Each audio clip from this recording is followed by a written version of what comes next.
Hello Board Game Crusaders, welcome back to another edition. Today we'll be going over King of Tokyo with the King of Tokyo power-up and King of Tokyo Halloween rules included. First, let's meet the staff and go over components. So, the game with all of the expansions currently out consists of 9 characters.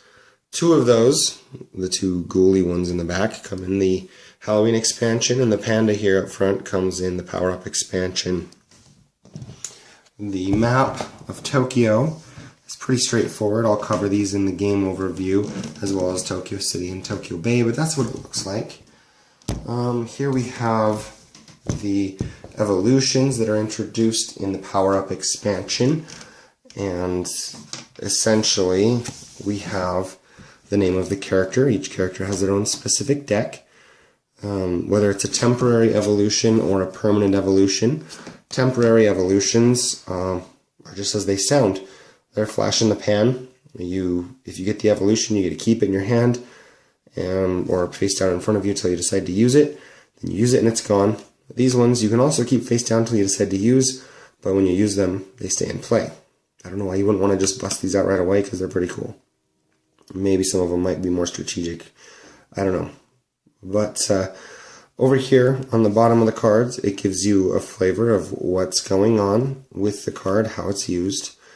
There are some alternate rule sets for this. Typically in the game, if you decide to use these, you just place the 8 cards of your specific deck in front of you, and you draw them when you get the right dice combination, which I'll go over. Alternate rules suggest that instead of drawing 1 card, you can draw 2 cards, pick the one that you want, and put the other one on the bottom of the deck. Or, another alternate rule is that you begin the game with 1 at random, just to kind of throw some awesome power in there right at the beginning. Next, we have the cards that come in the game. They come in several flavors as well. The costumes were introduced in the Halloween pack, and then there's the discard and the keep. Basically, you're going to spend these tokens that you get throughout the game to pay this cost to purchase these as they're available in the store section, which we'll cover later. The discard ones, you basically, as soon as you buy them, use the ability, and then you discard the card. The keep ones, as soon as you buy them, you put them on your character, and your character has that ability. Costumes are similar. With the costumes, you buy it, you put it on your character, and it's there until it's stolen, which I'll cover in the dice roll section. But you can have as many costumes on as you'd like at any given time, and the costumes also have alternate rules where you can essentially pick a costume to start with and then shuffle the rest of the deck if you'd like to do that, if you're even using the costumes. Here we have tokens that are available to do things that different cards and evolutions talk about. There's the money. Here is an example of a character sheet. It has the star for the victory points, and it has the heart for the life total. Your life total starts at 10 at the beginning of the game, and can never exceed that unless you draw and play the permanent upgrade card that allows you to have that extra health. If you have that in your play area, then you can exceed 10. Otherwise, no matter how much healing you do, you won't go past 10.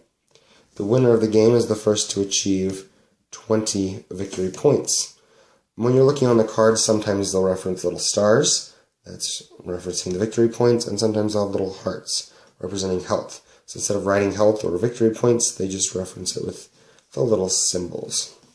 The dice here are pretty straightforward. We've got the claw, which is the attack symbol. We've got 1, 2, and 3, which are numbers that will help you string up combos to get victory points. The heart will give you health unless you're in Tokyo, and that will give you the game's currency. Again, these little green tokens.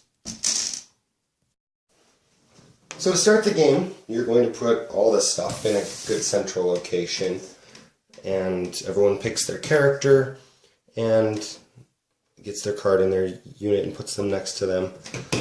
At the beginning of the game, you draw 3 random cards from the King of Tokyo deck. this becomes your storefront. And that's pretty much set up after you get your victory points at 0 and your hearts at 10, that is. The first player is the person who rolls the most attack symbols when you all roll the dice at the beginning of the game to determine first player. And then you basically roll the dice. When rolling the dice, you get to roll all 6 of the dice, and then you get to re-roll any of the dice that you don't like 2 more times. So I want to keep those. I want to keep some money. I don't want to attack anything yet, so I'm going to roll these. Oh, perfect. Well, actually not perfect. So let's roll these again. Yep, that didn't do me much. And then, after you roll your 3 dice, you keep the ones that you wanted, and basically achieve the actions. The way the actions work out, if you are in Tokyo, hearts do nothing. Otherwise, you can heal 1 health for every heart you roll. If you roll 3 hearts, then you get to draw one of your evolution cards. The attack makes you attack whoever is not in your shared space. So if you're in Tokyo, you're attacking everyone outside of Tokyo. If you're outside of Tokyo, you're attacking everyone inside of Tokyo. Every dice you roll with the attack icon on it does that much damage to the player you're attacking. Next we have the currency symbol, which, if you'll recall, gives you currency. You get 1 currency for each of these you roll. And then, those are the straightforward ones. Here we have the combos you can roll. If you roll 3 1s, you get 1 victory point. If you roll 3 2s, you get 2 victory points. If you roll 3 3s, you get 3 victory points. And then for every matching number beyond 3 that you roll, you get 1 more victory point. So in this case, you'd get 3 for the 3 same, and then 1 for that, 1 for that. 5 total.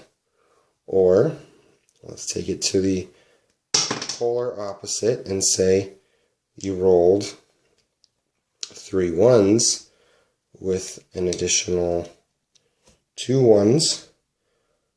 Yes, boys and girls, can anyone tell me what that equals? So you get 1, 2, 3 for that roll. So that's kind of what you're going for when you're playing the game. If you roll 3 of the attack icons and somebody is wearing a costume, then you can play the costume's cost value to steal the costume. And you can steal as many costumes as you have the money to afford at the time that you're attacking. Now, if you ever attack Tokyo and it's empty, you take the Tokyo City spot. If you are in Tokyo City and you're being attacked, then you have the choice to remain in Tokyo and take the damage, or flee Tokyo and take the damage. Your choice either way. When you first arrive in Tokyo, you will end up getting 1 victory point, and every turn at the beginning of your turn when you remain in Tokyo, you get 2 victory points. And again, while you're in Tokyo, you cannot roll to heal, which is why you probably want to leave. In a 2 to 4 player game, you don't use Tokyo Bay at all. In a 5 to 6 player game, you can have 2 people in Tokyo. With this rule, everybody that's attacking into Tokyo attacks everybody in Tokyo, both players. And then both players can independently decide what they want to do, whether they want to flee or stay. If anybody plays a card on you while you're in Tokyo that does any damage to you, that is not considered an attack, so you don't have the option to flee or stay. And if the card does end up killing you, the person who used the card does not get to move into Tokyo, because again, it was not considered a valid attack. So, let's step back and remember when we rolled the dice. You roll the dice, you decide what you want to keep. Oh, 2 hearts looks good. 2 1s might be good. Let's roll those. Oh, another 1. My last roll gives me another heart. So I just got an evolution. I got 1 victory point, and I got to heal 3 damage if I needed to. Pretty good roll, I'd say. After you roll, you get to resolve the dice. You know, obviously do whatever the dice said. And then you get to buy cards. So you get to use any of this that you have already won from your dice rolls to purchase these cards if you'd like.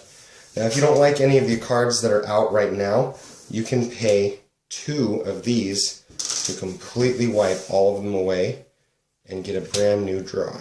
So you can decide what you want to do with those. Anytime that a card is purchased, it is immediately just replaced. Just like that. Once again, you're just going until somebody scores 20 victory points, and that's the game in a nutshell. Quick and easy. Hopefully you've got everything you need to play it without any rule referencing, and have fun. This is a great one.